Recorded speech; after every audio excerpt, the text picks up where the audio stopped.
are going to get to our next guest this morning. It's Dr. Daniel Amen.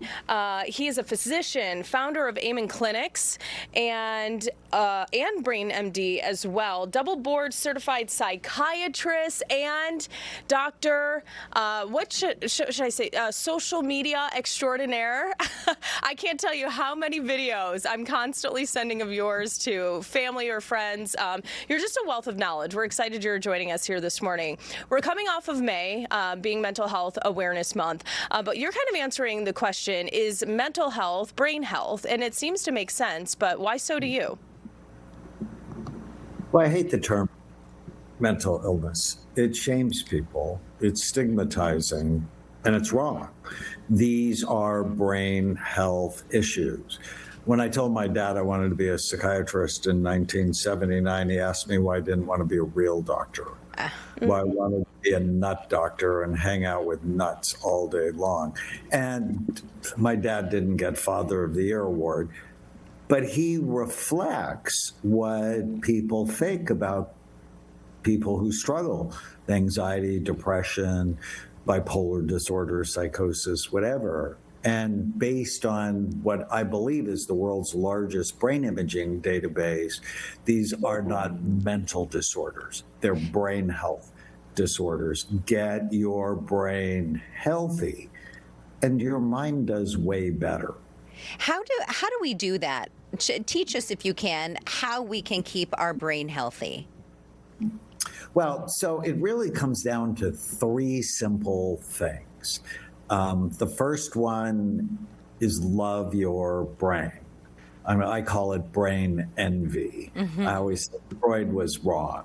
Penis envy is not the cause of anybody's problem. I've not seen it in 45 years. What you really want to love is the 3 pounds of fat between your ears, because your brain controls everything you do. How you think, how you feel, how you act, how you get along with other people. It's the organ of intelligence, character, and every decision you make. And when your brain works right, you work right. And when it doesn't, you don't. So that's the first thing. The second thing is avoid anything that hurts it. You just got to know the list. And the third thing is do things that help it. And again, you just have to know the list. And I went into my daughter's second grade class and I wrote 20 things on the board: hitting a soccer ball with your head, smoking, orange juice, broccoli.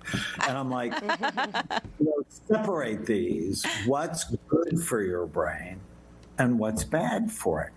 So and they got 19 out of 20 right. Wow. The only thing they missed was orange juice, which they put in the good category. Whenever you unwrap fruit sugar from its fiber source, it turns toxic in your body. So it's actually in the bad category.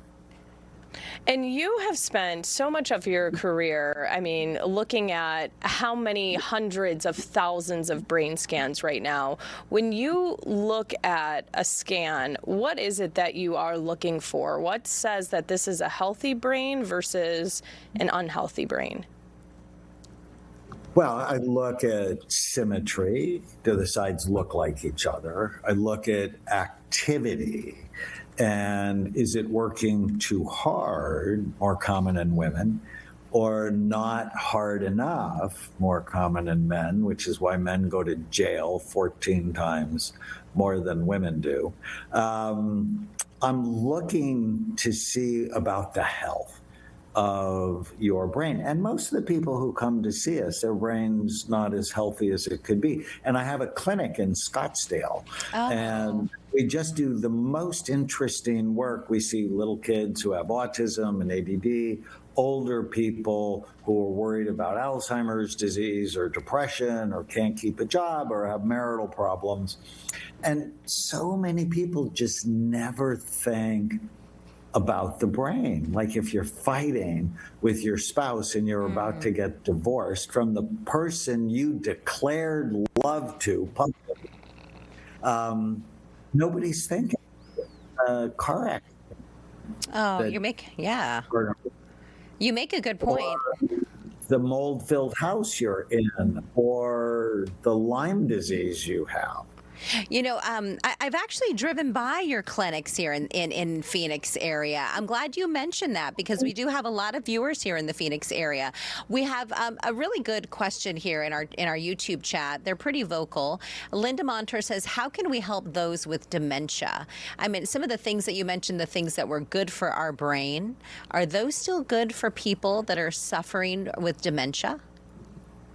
Well, if you already have dementia, what you do every day accelerates it or decelerates it. And in so many care facilities, they'll give you the menu in the morning. What do you want to eat today? And it's all filled with sugar and foods that quickly turn to sugar.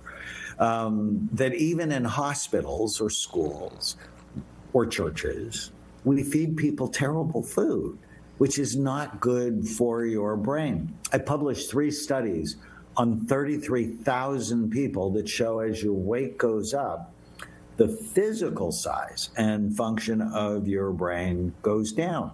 If your blood sugar's up, your brain volume goes down.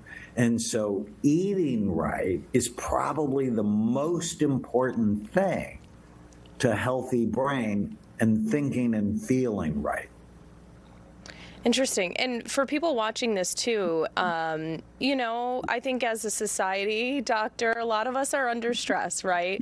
There's stress from work, balancing work and family, and the cost of everything. So what are some practical ways that you can give us right now to help us reduce some of that stress and, that mental load that a lot of us carry? So don't believe every stupid thing you think. So I think that's so important. I was 28 years old in my psychiatric residency, and one of my professors said, you have to teach your patients not to believe every stupid thing they think. And I'm like, but I believe everything I think. Stupid. And whenever you feel sad or mad or out of control, write down what you're thinking. And then just go, is it true? Yeah. I love the rule of 12. Too many people act like 4-year-olds. Like something bad goes wrong and they just lose their mind. Yeah. And no, you are psychologically flexible. You have solved so many problems in your life. Stop getting upset when the first thing goes wrong. Count. Amen. So I have all of my patients count to 12. It's like when something goes wrong, and I posted this on social media and it got 10 million views. I call it the rule of 12. If something goes wrong, just go, okay, that's fine. I am flexible. I can solve this problem, and I'm not going to have a tantrum. Now, if 12 things went wrong in a day, have a tantrum. I mean, you deserve that tantrum. But the more psychologically healthy you are, the more things don't get to you, that you can solve problems. I think we say amen to that. Dr. Amen. Okay, here's one question for you, because you mentioned the things that we eat and how important they are to our brain.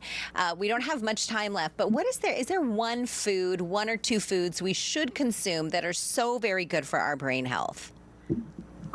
So some of my favorites, wild salmon, the omega-3 fatty acids, avocados, green leafy vegetables, nuts, seeds, now not beer nuts. Bar peanuts. Eat from the rainbow. Put foods in your diet that have many different colors. Okay. The colorful plate. And then before we let you go, we only have a minute to wrap up with you, doctor, but you also have a brain quiz that anyone can get on and take. It takes a couple minutes. Do you recommend that folks do that? Is it really going to teach us something at the end of that quiz there that you have online? brainhealthassessment.com. And we've had 8 million people take it. If you want to learn about your brain and your brain's vulnerability and your brain type, balanced, spontaneous, persistent, sensitive, cautious, it's a great tool just to get you started to learn to love and care for your brain. All right. Doctor, we appreciate your time today. Thank you so much for hanging out with us. What is your folks want to keep up with you? Drop your Instagram so they can go ahead and follow you and stay connected there. Well, I'd love that. Thank you so much. Doc_Amen, like the last word in a prayer. You'll learn to love and care for your brain. Perfect. Dr. Amen.